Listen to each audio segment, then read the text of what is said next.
You're not addicted to your phone. You're addicted to escaping a life you don't want to face. That's it. Most people out here deleting apps, setting screen time limits, and going on digital detox. But none of it works because they're treating the symptom, not the disease. In this video, I'm going to show you exactly how to build a life so compelling that your phone becomes boring on its own.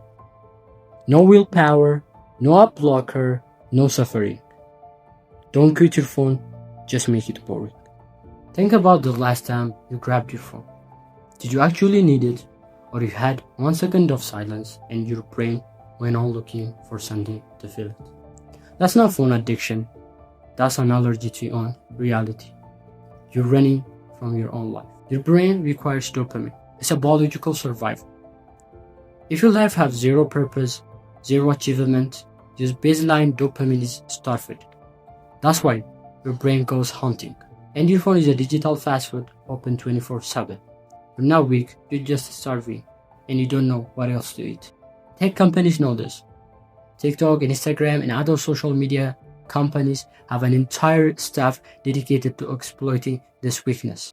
Their entire billion-dollar industry business model is on keeping you miserable enough just to keep you scrolling. I know this because that was me.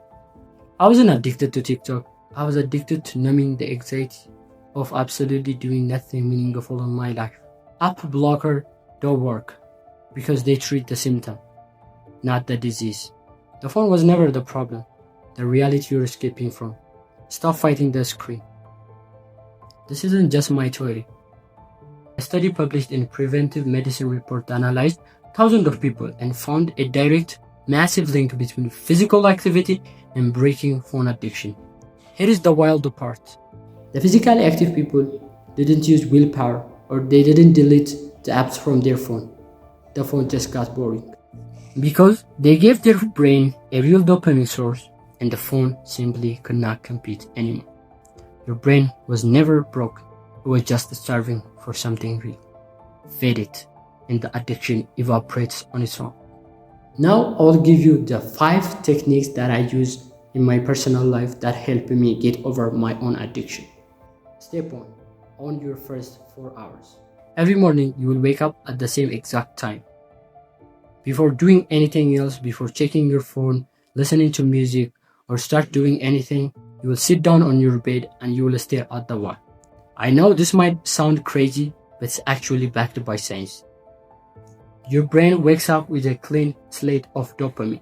If the first thing you do is flooded with a notification, your baseline dopamine is ruined for the next 12 hours. Next, you open up your to-do list. I suggest you prepare your to-do list the day before. You don't want to start your day by planning the day. You want to start your day by doing action. That way, you'll make less friction. And after this, you'll go to eating, whether eating, brushing your teeth, or washing. You will repeat the first task on your to-do list in your head over and over and over again. This is a manifestation. It's psychological priming. You're locking onto your target before you ever sit down at your desk. Here is the trap. Most people fall into checking your email, setting up your calendar, scheduling your study blogs. That stuff feels productive. Your brain loves it. Feels like work, but it's not. Next thing actually gets moved forward. Because you're rearranging stuff, you're not building anything. Your unconscious mind considers it as an productive work, but your conscious mind exactly knows that you're tricking yourself. Because of this conflict, if you start your day this way, you will drain your energy for the rest of the day. So, for the next 4 hours, you will focus on only doing one task. This way, your brain will get a dopamine reward. This dopamine reward is way better and way more fulfilling than the cheap dopamine reward you get from looking on your phone, and you will set the rest of your day. Now, you will focus only on doing one task for the next 4 hours, one important task that you set aside. This way, you will get a dopamine hit that is more valuable and it will set you for the rest of your day. Step 2.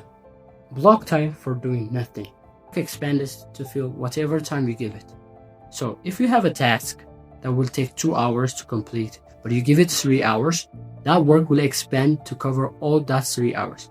I'd rather you to do the work in only 2 hours, have that 1 hour set for doing nothing. This way you will make sure you give yourself time to relax, to recalibrate, to think over the things you do and process all the information you gather. For me personally, I'll use that hour to go on a walk, maybe have a conversation with someone, or simply sit down, like just do nothing. Actively scheduling empty space in your day really help you to maintain your dopamine level. The best way to bring down your dopamine level is boredom. How do you get boredom? Don't do anything.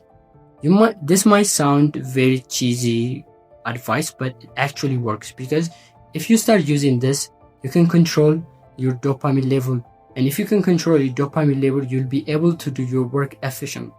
Step 3. Protect your nights. My sleep don't start when I go to bed.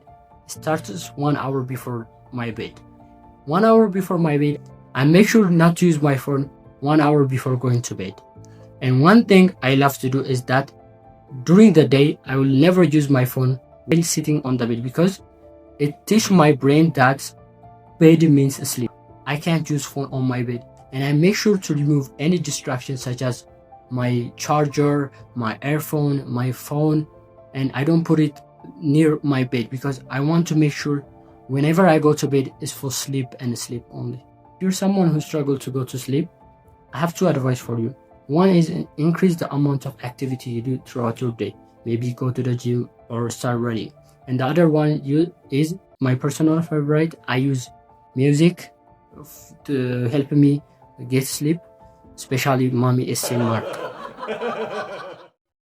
If you do this before going to bed, I promise you, the next day you wake up, you'll feel more energetic, you'll feel more creative, and you'll feel ready to do whatever work you have for that day.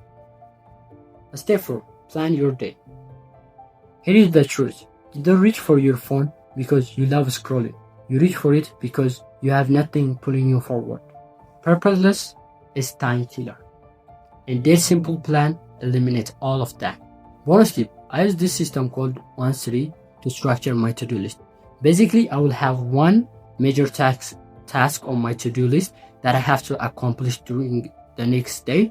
And I will have 3 tasks that are minor tasks that should be done during that day. For example, I will maybe dedicate 1 hour for studying, and out of the minor tasks, it could be going to the gym, going shopping, or visiting friends. When you wake up with a diversion the next morning, you eliminate the possibility of you slipping into your bad habits. Step 5. Engineer friction. Here is the thing, you're not gonna out-discipline your phone, because your phone is a machine designed to keep you engaged. Add friction around your phone. The best way I do this by turning my phone gray. When I turn my phone gray, it feels less appealing for me to use it, and I don't have the motivation to even scroll on it because it's gray, it's boring. And big tech companies try to attract you and to captivate your attention by using different colors that are chosen specifically for this purpose. The moment you change your phone to gray, it loses its power. And also, you want to make sure that whenever you work or you go to bed or you're doing something meaningful, try to put your phone far from you. Like, this might not seem it would work, but it actually works. When your phone is far from you, your brain stops searching, or your brain stops looking for it. Fighting the screen. The more you build your morning habits, your day-to-day routine, and especially your night, your life becomes more fun and enjoyable. And when your life becomes more enjoyable, the rewards that your phone gives you seems less appealing. If you like this video, you'll definitely like my other video that I made on this same topic, talking about how I overcome my phone addiction. Go check it out.